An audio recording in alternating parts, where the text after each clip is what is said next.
अमेरिकी नजात भारती डॉक्टर पूनम देसाई ने non stick बर्तनों के मुज़िर सेहत होने के मुतालिक चश्मकुशा इंकशाफ किया है।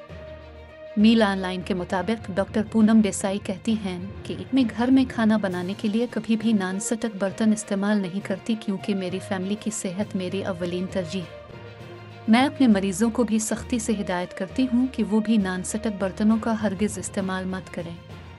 डॉक्टर देसाई कहती हैं कि नॉन स्टिक बर्तन खाने में करोड़ों की तादाद में माइक्रोप्लास्टिक शामिल करने का सबब बनते हैं जो हमारे जिस्म में हार्मोन्स के लेवल में बिगाड़ का सबब बनते हैं। इसके नतीजे में मर्दों ख्वातीन को बांझपन और कैंसर समेत बेशुमार संगीन आर्ज़े लाहिक होते हैं। डॉक्टर देसाई का कहना था कि नॉन स्टिक बर्तनों के अलावा सुकुचड सेरामिक बर्तन भी इस्तेमाल करने से गुरेज करना चाहिए क्योंकि इनमें एल्यूमीनियम की एक तह होती है जो हमारे खानों में मिलकर हमारे जिस्म में जाती और हमें नुकसान पहुंचाती है।